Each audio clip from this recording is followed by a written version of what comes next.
Governed by grace, be informed, be inspired, and make impact. Have you ever felt that internal tug-of-war between doing what feels good in the moment and doing what you know is right deep down? It's like there's this constant battle within us, a struggle between our own desires and what the Holy Spirit is prompting us to do. In today's episode, we're diving into the epic battle happening right within us. It's like a movie, but starring our own thoughts and emotions, with the flesh facing off against the spiritual side. So buckle up, we're about to explore the epic struggle inside ourselves.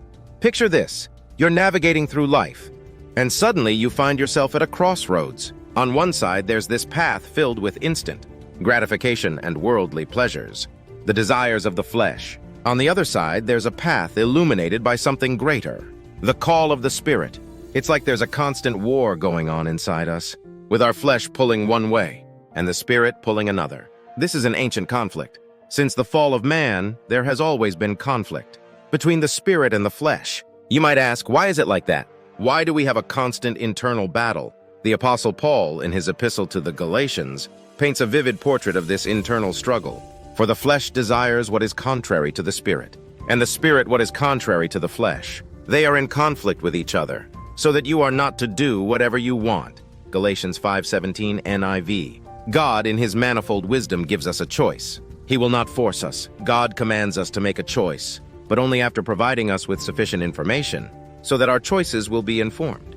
The choice God gave us is found in Deuteronomy 30:19. I call heaven and earth to witness against you today, that I have set before you life and death, blessing and curse. Therefore choose life, that you and your offspring may live. God does have a plan and purpose for each of our lives, but it is not automatic. You must choose. The very word choice presupposes at least one alternative. In order to have a choice, we must have something to choose from. There is no up without down. There is not truth without a lie. There is no blessing without a curse. He, God, gives us a choice to obey or disobey, to accept or reject him, his ways, his thoughts, his principles. And his word is clear about the consequences of either choice. Every day, sometimes moment by moment, we make choices. For example, you are late for work. Your boss asks you, why are you late? Do you lie and say I had trouble with my car? Or do you tell the truth and say I woke up late? Another example, your husband asks, why is our budget $50 shorter than normal this month? Do you lie and say prices at the grocer have gone up? Or do you tell the truth and say I picked up something extra for myself? You are walking down the aisle in a grocery store. Someone drops $100. Do you pick it up and say today's my lucky day? Or do you return it to the person who dropped it? These may sound like small things, but little foxes spoil the vine. We all have these types of internal struggles. They reflect the epic struggle within, the internal choices between things that bring life or things that bring death. Have you been living life on autopilot or choosing to follow God's plan?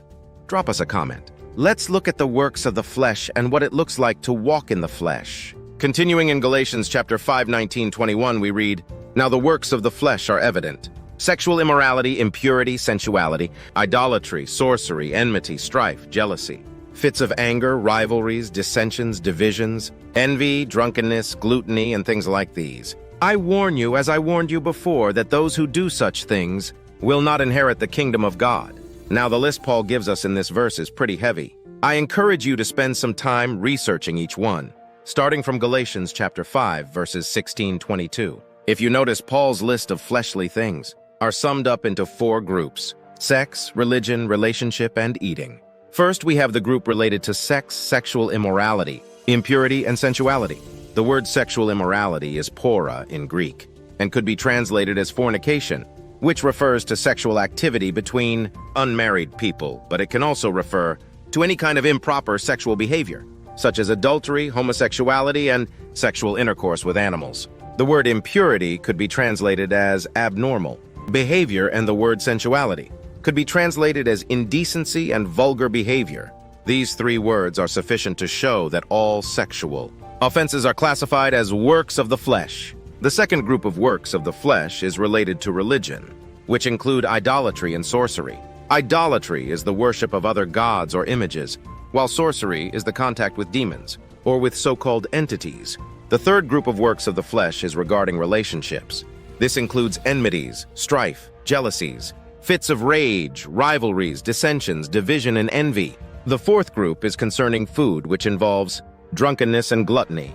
When we give in to the desires of the flesh, it's like stepping into a dark alley filled with all sorts of temptations and vices. Suddenly, we find ourselves tangled up in things like selfishness, anger, and jealousy, things that poison our relationships and leave us feeling empty inside. Please take a minute to hit that like button. As we continue, let's focus on verses 16 and verse 18 in the book of Galatians, chapter 5. Verse 16, "But I say, walk by the Spirit, and you will not gratify the desires of the flesh." So what does it look like to walk in the Spirit? It's like taking a step forward, guided by this inner compass, the Holy Spirit. It's about letting go of our own desires and letting God's presence lead the way. Think about it like this. When we walk in the Spirit, we start seeing changes in ourselves, more love, more joy, more peace. It's like these fruits start growing within us, transforming our lives from the inside out. Every believer who is born again received the Holy Spirit within his human spirit. Then our spirit is joined with the Spirit of God in a way that can no longer be separated. In 1 Corinthians 6:17 we read, "He who is joined to the Lord becomes one spirit with him." The only way to live in total freedom is by walking in the Spirit. Now back to where we left off in Galatians. Chapter 5, verse 18 we read, "But if you are led by the Spirit, you are not under the law." Did you notice that walking in the law also leads us to walk in the flesh? If we try to keep the law by striving to do good and please God in our own will, we will inevitably be in the flesh. This shows that the flesh manifests not only when we do evil, but also when we try to do good. Whenever we act on our own without His Spirit, we are activating the flesh. Notice the order is not overcoming the flesh and then walking in the Spirit. Quite the opposite. The correct order is, first, we walk in the Spirit, and when we do this, spontaneously, we will overcome the flesh. How do these spiritual principles, walking in the flesh and walking in the Spirit, impact our daily lives? Consider this. Our world is currently in chaos. Most of our brothers and sisters are experiencing the impact of high inflation, struggling with gas, food, and other costs needed to sustain our lives, homelessness, joblessness, and so on. When we think about Galatians chapter 6 and 8, "For he that soweth to his flesh shall of the flesh reap corruption, but he that soweth to the Spirit shall of the Spirit reap life everlasting." We then have to ask ourselves, could it be that the choices we are making on a daily basis is adding on to our conditions? Could it be that each day you are experiencing more of what you have sown? We will reap what we sow. If we ever find ourselves veering off course, the good news is that it's never too late to turn back and let God guide us back onto the right path. We can choose something different now that we have become informed. In other words, start sowing to the Spirit. How do we do this? It starts with carving out time to connect with God, whether it's through prayer, reading the Bible, or just sitting quietly and listening for His voice. It's about surrounding ourselves with people who encourage us in our faith journey and help us stay on track. And most importantly, it's about taking a good, hard look at ourselves and asking God to help us grow and change for the better. For it is God who works in you, both to will and to work for His good pleasure.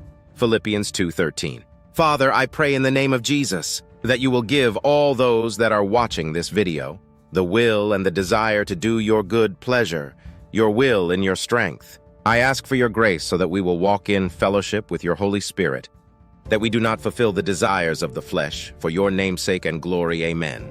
Governed by grace, be informed, be inspired, and make impact.